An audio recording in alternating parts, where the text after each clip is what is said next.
Welcome to NCERT +1 and +2 physics. അപ്പം നമ്മൾ waves chapter കഴിഞ്ഞിട്ടുണ്ട്. അപ്പം ഇന്ന് നമ്മളിനി നോക്കാൻ പോകുന്നത് നിങ്ങളുടെ ടെക്സ്റ്റ് ബുക്കിന്റെ ബാക്കിലുള്ള എക്സസൈസസ് നമുക്ക് നോക്കാം. എക്സസൈസ് ക്വസ്റ്റ്യൻസ് ഒന്ന് ചെയ്ത് നോക്കാം. ഓക്കെ, സോ ഇത് question number 1. A string of mass 2.5 kg under a tension of 200 Newton. നമുക്ക് കിട്ടുന്ന ഇൻഫർമേഷൻ ഒക്കെ ആദ്യം എഴുതി വയ്ക്കുക. സ്ട്രിങ്ങിന്റെ മാസ് തന്നിട്ടുണ്ട്. ഒരു സ്ട്രിങ് അതിന്റെ മാസ് 250 kg ആൻഡ് അതൊരു ടെൻഷനിലാണ്, അണ്ടർ ടെൻഷൻ ഫോഴ്സ് ആക്ട് ചെയ്യുന്നത്. It's under tension that is given by 200 Newton. The length of the stressed string is 20 meter.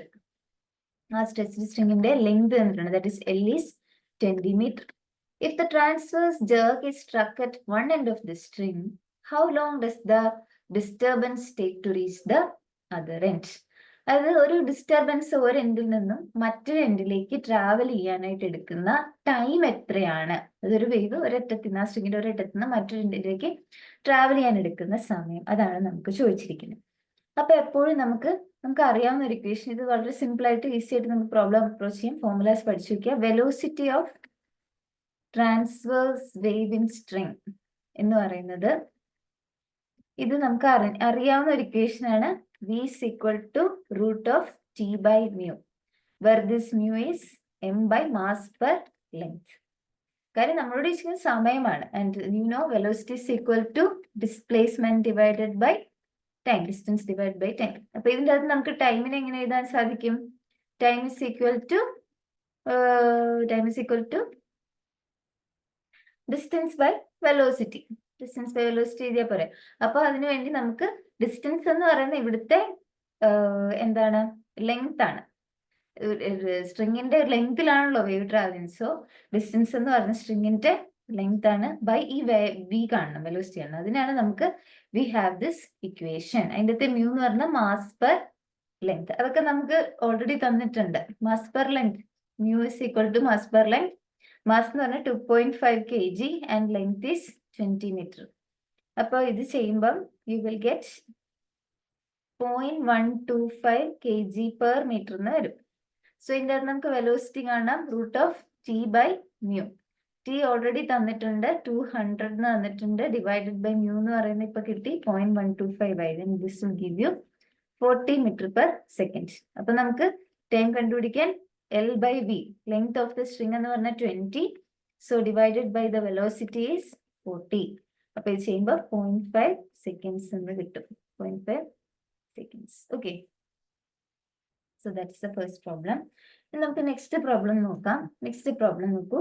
A stone drop from the top of a tower of height 300 meters splashes into the water of a pond near the base of the tower. ഒരു stone ഒരു ടവറിന്റെ, അത് ഇത്രയും height ഉള്ള 300 meter, അപ്പൊ height, that height is given by 300 meter. 300 meter height ഉള്ള ഒരു ടവറിന്റെ മേലെ നിന്നൊരു കല്ലെടുത്ത് അതിന്റെ താഴെയുള്ള ഒരു പോണ്ടിലേക്ക് എറിയുകയാണ്.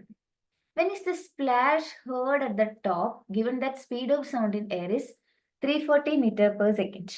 അത് നമുക്കിവിടെ വെലോസിറ്റി ഗിവൺ ഇൻഫർമേഷൻ എന്ന് പറഞ്ഞാൽ velocity of speed of sound in air, അത് നമുക്ക് തന്നിട്ടുണ്ട്. Speed of sound in air നമുക്ക് തന്നിട്ടുണ്ട്, that is given by 340 meter per second. And G you take value 9.8 meter per second square തന്നിട്ടുണ്ട്. അപ്പൊ ചോദ്യം ഇതാണ്, കല്ല് വലിച്ച് ഈ പോണ്ടിലേക്ക് എറിയുവാണല്ലോ. അപ്പം ആ പോണ്ടിൽ നിന്നുള്ള ആ സ്പ്ലാഷ് ഈ ടവറിന്റെ മേളില്, ആ വീണ ശബ്ദം ടവറിന്റെ മേളില് എപ്പോഴായിരിക്കും കേൾക്കുക എന്നുള്ളതാണ് നമ്മളോട് ചോദിച്ചിരിക്കുന്നത്. അപ്പൊ ഫസ്റ്റ് ഓഫ് ഓൾ നമുക്ക് രണ്ട് സമയങ്ങളായിരിക്കും നമുക്ക് വേണ്ടത്. ഫസ്റ്റ്, ഈ ടവറിന്റെ ടോപ്പിൽ നിന്നും, ഇപ്പൊ ഇതാണ് പോണ്ടെങ്കിൽ, if this is the pond, ആ പോണ്ടിലേക്ക് വീഴാൻ ഇവിടെ എടുക്കുന്ന ഈ സമയം എത്രയാണെന്ന് നമുക്കറിയണം. ഈ സമയം അറിയണം. അതിനുശേഷമാണ് സ്പ്ലാഷ് വരുന്നത്. ഓക്കെ, അപ്പം എറിഞ്ഞു കഴിയുമ്പോഴാണ് നമുക്ക് പിന്നെ തിരിച്ച് ഇവിടം വരെ ആ ശബ്ദം ട്രാവൽ ചെയ്യുവാണ്. ഈ ടോപ്പ് ഓഫ് ദ ടവർ വരെ ഈ ശബ്ദം വീണ്ടും ട്രാവൽ ചെയ്ത് ഇവിടെ എത്തുന്നത് മറ്റൊരു സമയമാണ്. അങ്ങനെ രണ്ട് സമയം കൂടെ ആഡ് ചെയ്യണം. T1 എന്നും T2 എന്നും ഞാൻ റെപ്രസെന്റ് ചെയ്യുവാണെങ്കിൽ, T1 എന്ന് പറയുന്ന time taken by the stone to strike the water. Okay, അതിനെ ഞാൻ T1 എന്ന് വിളിക്കുന്നു. അപ്പൊ അത് ആദ്യം കണ്ടുപിടിക്കണം. Time taken by the stone to reach the water. അതിനെ നമ്മൾ ആദ്യം ആ സമയം കണ്ടുപിടിക്കണം. ആദ്യം മേളിൽ നിന്ന് എറിഞ്ഞ കല്ല് താഴെ വരാൻ ഫോണിലേക്ക് വീഴുന്ന സമയം കണ്ടുപിടിക്കണം. അതിന് T1 എന്ന് കൊടുക്കണം. അതിന് ശേഷമാണ് പിന്നെ ആ ശബ്ദം തിരിച്ച് മേളിലെത്താനായിട്ടുള്ള ശബ്ദം, അത് വീഴുന്ന ശബ്ദം മേളിൽ കേൾക്കുന്ന സമയം അടുത്ത് കണ്ടുപിടിക്കണം. That is T2. രണ്ടും കൂടെ ആഡ് ചെയ്യുമ്പോൾ എപ്പോഴാണ് സ്പ്ലാഷ് കേൾക്കുന്നത് എന്നുള്ള ആ സമയം നമുക്ക് അങ്ങനെ മൊത്തത്തിലുള്ള സമയം കണ്ടുപിടിക്കാൻ പറ്റുള്ളൂ. അപ്പൊ ഈ സ്റ്റോൺ താഴെ എത്താനുള്ള സമയം നമ്മൾ ഓൾറെഡി അതിന്റെ കൈനമാറ്റിക്സ് എല്ലാം പഠിച്ചു കഴിഞ്ഞിട്ടുണ്ട്. We could use this formula S equal to UT plus half GT². കാര്യം അതിനുള്ള ഫോർമുല ഇവിടുത്തെ S എന്ന് പറയുന്നത് എന്താണ്, ഡിസ്റ്റൻസ് എന്ന് പറയുന്നത് it is just the height of the tower. അതിനെ നമുക്ക് H സബ്സ്റ്റിറ്റ്യൂട്ട് ചെയ്യാം. അതിന്റെ ആ സ്റ്റോണിന്റെ ഇനീഷ്യൽ വെലോസിറ്റി, അത് എറിയുന്ന വെലോസിറ്റി എന്ന് പറഞ്ഞാൽ 0 ആണ്. അപ്പൊ 0 എടുക്കുകയാണെങ്കിൽ 0 ഇൻറ്റു T പ്ലസ് ഹാഫ് ജിയുടെ വാല്യൂ 9.8 ഇൻറ്റു T². ഈ T² ആണ് കണ്ടുപിടിക്കേണ്ടത്. അപ്പൊ H എന്ന് പറയുന്നത് എത്രയായിരുന്നു? 300. 300 is equal to 9.8 by 2 T². ഇവിടെ നിന്ന് നമ്മൾ T സോൾവ് ചെയ്ത് കഴിഞ്ഞാൽ T² T is equal to √2 into 300 divided by 9.8. ഇത് ചെയ്യുമ്പോൾ T1. Okay, so this let us put this as T1. Okay, ഈ T1 ആണ് we are interested. T1. So T1 എന്ന് പറയുന്നത് നമുക്ക് 7.8 seconds എന്ന് കിട്ടും. ഓക്കെ, ഇനി അടുത്ത എന്താണ്, ഈ ശബ്ദം മേളിൽ വരെ എത്താൻ വേണ്ടിയിട്ടുള്ള ടൈമാണ് അടുത്ത കണ്ടുപിടിക്കേണ്ടത്. അപ്പൊ ശബ്ദം മേളിൽ വരെ എത്തുന്നത് എയറിലൂടെയാണ്. അപ്പൊ എയറിലെ speed of sound in air എന്ന് പറയുന്നത് ഓൾറെഡി തന്നിട്ടുണ്ട്. That is take this as B. അത് ഓൾറെഡി തന്നിട്ടുണ്ട്. പിന്നെ ഡിസ്റ്റൻസ് എന്ന് ടോപ്പ് ഓഫ് ദ ടവർ എന്ന് പറഞ്ഞാൽ 300 മീറ്റർ ആണ്. അപ്പൊ അതും നമുക്കറിയാം. അപ്പൊ അതിന്റെ അകത്ത് നിന്ന് velocity is equal to distance divided by time. അപ്പൊ ഇതിന്റെ അകത്ത് നമ്മുടെ velocity is the speed of sound in air. And ഈ ഡിസ്റ്റൻസ് എന്ന് പറയുന്നത് ടോപ്പ് ഓഫ് ദ ടവർ വരെ എത്താനുള്ള ഡിസ്റ്റൻസ്, അത് H ഡിവൈഡഡ് ബൈ ടൈം എന്ന് പറഞ്ഞാൽ നമ്മൾ T2 ആയിട്ട് എടുക്കുന്നു. Okay, T2 is the time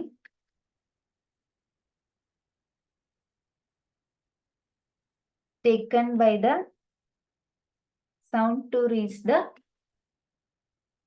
top of the tower. Sound to reach the top of the tower. അപ്പൊ നമുക്ക് ഇതിന്റെ T2 നെ എങ്ങനെ എഴുതാം? T2 is equal to H by V. T2 is equal to H by V. So H is 300 divided by 340. So this is 0.88 seconds എന്ന് വരും. So നമ്മളോട് ചോദിച്ചത് when is the splash heard at the top? So time at which splash is heard. എപ്പോഴാണ് അത് കേൾക്കുന്നതെന്ന് വെച്ചാൽ ഈ രണ്ട് time കൂടി നമ്മൾ ആഡ് ചെയ്യുന്നു. T1 plus T2. T1 നമുക്ക് കിട്ടിയത് 7.8 ആയിരുന്നു, ഇത് 0.88 ആണ്. സോ ഇത് രണ്ടും കൂടി നമ്മൾ ആഡ് ചെയ്യുമ്പോൾ യു വിൽ ഗെറ്റ് 8.7 seconds എന്ന് വരും. ഓക്കെ, ഇനി അടുത്ത് നോക്കുക. Use the formula. ഈ ഫോർമുല ഞാൻ അവിടെ എഴുതിയില്ല. Formula V is equal to root of gamma P by rho. ഇതാണ് formula. To explain why the speed of sound in air is independent of pressure, increases with temperature, increases with the humidity. അത് ഈ formula use ചെയ്തിട്ട്, അത് V is equal to root of gamma P by rho use ചെയ്തുകൊണ്ട് explain ചെയ്യണം എന്തുകൊണ്ടാണ് സൗണ്ടിന്റെ speed, എയറിലെ സൗണ്ടിന്റെ സ്പീഡ് എന്ന് പറയുന്നത് പ്രഷർ ഇൻഡിപെൻഡന്റ് ആവുന്നത്. Because according to this formula pressure dependent ആണല്ലോ, പിന്നെ എങ്ങനെയാണ് ഇൻഡിപെൻഡന്റ് ആവുന്നത്? How it increases with temperature, അതെന്തുകൊണ്ടാണ് ടെമ്പറേച്ചർ അനുസരിച്ച് കൂടുന്നത്? ഇവിടെ ടെമ്പറേച്ചർ ഇല്ലല്ലോ, പിന്നെ എങ്ങനെ കൂടുന്നത്? And how it increases with humidity. അത് ഹ്യൂമിഡിറ്റി ആയിട്ടുള്ള ഹ്യൂമിഡിറ്റി അനുസരിച്ച് if the atmosphere is humid, speed of സൗണ്ടോടെ കൂടും. അപ്പൊ അതെങ്ങനെയാണ് നമ്മൾ എക്സ്പ്ലെയിൻ ചെയ്യണം. അപ്പം നമുക്ക് എക്സ്പ്ലെയിൻ ചെയ്യാൻ നമുക്കൊരു കാര്യം പിടികിട്ടി. ഈ ടെമ്പറേച്ചറും പ്രഷർ ഡിപ്പെൻഡൻസിയും ഒക്കെ കാണിക്കണമെങ്കിൽ നമ്മൾ ഇതിനെ മറ്റൊരു രീതിയിലേക്ക് കൺവേർട്ട് ചെയ്യണം. So what you can do is, according to ideal gas law നമുക്കറിയാം PV is equal to RT അല്ലേ? PV is equal to RT. So അതിൻ്റെ അകത്ത് നമുക്ക് പ്രഷറിനെ എങ്ങനെ എഴുതാൻ പറ്റും? RT by V എന്ന് എഴുതാൻ പറ്റും. And you know density is given by rho. Rho is given by mass per volume. അതല്ലേ ഡെൻസിറ്റി. ഇവിടുത്തെ M എന്ന് പറയുന്നത് molecular mass. Okay, that is the molecular mass. And T എന്ന് പറയുന്നത് ടെമ്പറേച്ചർ ഓഫ് ദ ഗ്യാസ്. അപ്പം ഇത് വെച്ചിട്ട് rho is equal to mass by volume. അപ്പൊ ഇതിന്റെ അകത്ത് നമുക്ക് വി എ എങ്ങനെ എഴുതാൻ സാധിക്കും? എം ബൈ റോ എന്ന് എഴുതാൻ സാധിക്കും വി എ. അപ്പം പി എ നമുക്ക് ഈ പി എ എങ്ങനെ എഴുതാൻ സാധിക്കും? P is equal to R T by M by rho. അപ്പൊ ഈ റോ മേളിൽ പോകും, that is rho R T by M എന്ന് വരും പി. സോ നമ്മുടെ വെലോസിറ്റി എന്ന് പറയുന്നത് എന്താണെന്നാണ് തന്നിരിക്കുന്നത്? Root of gamma P by rho എന്നുള്ളതാണ്. അതിനെ പിക്ക് പകരം നമുക്ക് rho R T by M substitute ചെയ്യാം, ഈ ഇക്വേഷൻ സബ്സ്റ്റിറ്റ്യൂട്ട് ചെയ്യാം. So root of gamma rho R T by M, പിന്നെ ഇവിടെ ഓൾറെഡി കിടക്കുന്ന റോ.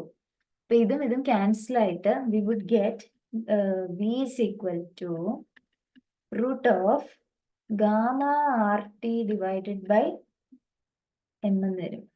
ഇനി നോക്കുക, അപ്പൊ നമ്മുടെ ഈ ഫോർമുല എങ്ങനെയായിട്ട് ചേഞ്ച് ചെയ്തു? വി ഇസ് ഈക്വൽ ടു നമ്മുടെ ഫോർമുല ഇവിടെ ചേഞ്ച് ആയിട്ടുണ്ട്, root of gamma R T by M എന്ന് തന്നെ എം എന്ന് മാറിയിട്ടുണ്ട്. Root of gamma R T by M എന്ന് നമ്മുടെ ഫോർമുല തന്നെ മാറിയിരിക്കുകയാണ്. ഇനി നോക്കുക, to explain why the speed of sound in air is independent of pressure. So നമ്മുടെ വിക്ക് ന്യൂ ഫോർമുല കിട്ടി, root of gamma R T by M. ഇവിടെ വിക്ക് പ്രഷർ ഡിപെൻഡൻസ് ഉണ്ടോ? ഇല്ല. So that's why it is independent of pressure. And you see, ഇവിടെ നമുക്ക് v is directly proportional to root of t. So that means velocity increases with temperature. And humidity എന്ന് പറയുന്നതിന് molecular മാസുമായിട്ട് direct relationship ആണുള്ളത്, അല്ല inverse relationship ആണുള്ളത്. അപ്പം humidity കൂടുന്നതിനനുസരിച്ച്, if it is getting humid, എന്താണ് effective molecular mass of air എന്ന് പറയുന്നത് കുറയും. അങ്ങനെ കുറയുമ്പം എന്ത് സംഭവിക്കും? ഈ മാസ് ഡിനോമിനേറ്ററിൽ വന്നിരിക്കുകയല്ലോ, അപ്പൊ വെലോസിറ്റി കൂടും. സോ അതുകൊണ്ടാണ് വെലോസിറ്റി ഇൻക്രീസസ് വിത്ത് ഹ്യൂമിഡിറ്റി. അപ്പം with this formula we have explained everything. Okay, നമുക്ക് അടുത്ത പ്രോബ്ലം നോക്കാം. A bat emits ultrasonic sound of frequency 1000 kHz in air. അപ്പം ഒരു ബാറ്റ് ഈ ഒരു ഫ്രീക്വൻസിയെ സൗണ്ട് എമിറ്റ് ചെയ്തു. That frequency will take it as nu is equal to 1000 kHz. So 1000 kHz എന്ന് പറഞ്ഞാൽ kilo means into 10⁻³ hertz. So ഇവിടെ 1 2 3, ഇവിടെ ഓൾറെഡി 3 0. സോ 3 3 6, ഇതിന് 10⁻6 ഹെർട്സ് എന്ന് എഴുതാം. If the sound meats A water surface, what is the wave length of the reflected sound? അപ്പം ഈ bat ഒരു അൾട്രാസോണിക് സൗണ്ട് എമിറ്റ് ചെയ്തു, അത് ഒരു വാട്ടർ സർഫസിൽ മീറ്റ് ചെയ്യുവാണെങ്കിൽ അവിടെ നിന്ന് അത് റിഫ്ലക്ട് ചെയ്ത് തിരിച്ചു വരികയാണെന്ന് വിചാരിക്കും. അങ്ങനെയാണെങ്കിൽ ആ റിഫ്ലക്റ്റഡ് സൗണ്ടിന്റെ വേവ് ലെങ്ത് എന്താണ്? And next the transmitted sound, transmit ചെയ്തു പോയ സൗണ്ടിന്റെ വേവ് ലെങ്ത് എത്രയാണ് എന്നുള്ളത് രണ്ടും ചോദിച്ചിരിക്കുകയാണ്. ആൻഡ് ചില ഇൻഫർമേഷൻ തന്നിട്ടുണ്ട്. സ്പീഡ് ഓഫ് സൗണ്ട് ഇൻ എയറും സ്പീഡ് ഓഫ് സൗണ്ട് ഇൻ വാട്ടറും തന്നിട്ടുണ്ട്. അത് നമുക്കൊന്ന് എടുത്ത് എഴുതാം. So speed of sound in air എന്ന് പറയുന്നത് ക്വസ്റ്റ്യനിൽ ഗിവൺ ആണ്, ദാറ്റ് ഈസ് 340 m/s. അതുപോലെ തന്നെ speed of sound in water ബോഡിയും തന്നിട്ടുണ്ട്, that is given by 1486 m/s. അപ്പൊ നമുക്ക് ആദ്യം നമുക്ക് ജനറൽ ഫോർമുല നോക്കാം. We have this formula, V is equal to nu lambda എന്നുള്ളതാണ് നമ്മളുടെ ഫോർമുല. അതായത് നമുക്ക് തന്നിരിക്കുന്ന വെലോസിറ്റിയും ഫ്രീക്വൻസിയുമാണ്. ഇത് രണ്ടും കണക്ട് ചെയ്ത് ലാംഡയ്ക്കുള്ള ഫോർമുല എന്ന് പറയുന്നത് V is equal to nu lambda ആണ്. ഇതിന്റെ അകത്ത് നമുക്ക് ലാംഡ കണ്ടുപിടിക്കാം. Lambda is equal to V by nu. അപ്പൊ നമുക്ക് ഈ ഫോർമുല യൂസ് ചെയ്യാം. ഫസ്റ്റ് വേണ്ടത് what is the wavelength of the reflected sound? ആ റിഫ്ലക്റ്റഡ് സൗണ്ടിന്റെ വേവ് ലെങ്ത് എത്രയാണെന്നാണ് ഫസ്റ്റ് ചോദിച്ചിരിക്കുന്നത്. സോ ഈ റിഫ്ലക്ട് ചെയ്ത് അത് ട്രാവൽ ചെയ്യുന്ന മീഡിയം എയർ ആണ്. അപ്പൊ അവിടെ നമ്മൾ എടുക്കേണ്ടത് velocity of sound in air എടുക്കുക. Air divided by frequency of the sound എന്ന് പറഞ്ഞാൽ nu, which is already given. അപ്പൊ നോക്കി, velocity of sound in air is 340 divided by 10⁻6.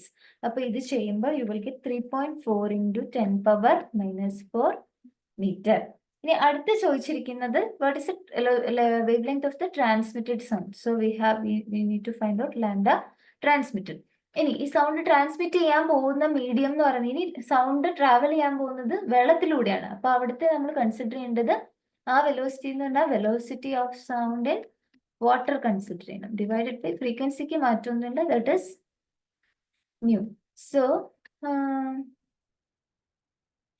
Okay, so what is that? 1486 divided by nu എന്ന് പറയുന്നത് 10⁻6. So ഇത് workout ചെയ്യുമ്പോൾ you get 1.49 × 10⁻³ metre. Okay, ഇനി അടുത്ത പ്രോബ്ലം നോക്കുക. This is question number 5. A rocket is moving at a speed of 200 meter per second. Oh, sorry. ഈ slide ഞാൻ delete ചെയ്യാൻ മറന്നാണ്. ഇത് നമ്മൾ ഇന്നലെ വർക്ക്ഔട്ട് ചെയ്ത പ്രോബ്ലം കേട്ടോ. സോറി, അത് ഡിലീറ്റ് ചെയ്യാൻ മറന്നു. So this is your next problem. A hospital uses an ultrasonic scanner to locate tumors in a tissue. ഇപ്പോൾ ഒരു ഹോസ്പിറ്റല് അൾട്രാസോണിക് സ്കാനർ ഉപയോഗിച്ചിട്ടാണ് ട്യൂമേഴ്സിനെ കണ്ടുപിടിക്കുന്നത്. What is the wavelength of sound in the tissue in which speed of sound is 1.7 km per second? അപ്പോൾ speed of sound തന്നിട്ടുണ്ട്. Speed of sound എന്ന് പറഞ്ഞാൽ 1.7 kilometre per second ആണ്. അപ്പം നമ്മൾ കിലോമീറ്ററിനെ മീറ്റർ ആക്കാൻ വേണ്ടിയിട്ട് ഇത് കൂടെ 1.7 to 1000 കൊണ്ട് multiply meter per second. Okay, അപ്പം ഇത്രയാണ് സ്പീഡ് ഓഫ് സൗണ്ട് എങ്കിൽ ആ ടിഷ്യൂവിലുള്ള സൗണ്ടിന്റെ വേവ് ലെങ്ത് എത്രയാണെന്നാണ് ചോദിച്ചത്. അപ്പോൾ ഇത് ലാംഡ എന്നാണ് ചോദിച്ചിരിക്കുന്നത്. നമുക്ക് ഒരു ഇൻഫർമേഷൻ കൂടി തന്നിട്ടുണ്ട്. The operating frequency of the scanner is 4.2 megahertz. അപ്പം ഒരു ഫ്രീക്വൻസി ആയിരിക്കാം ന്യൂ, ദാറ്റ് ഈസ് 4.2 മെഗാഹെർട്സ്.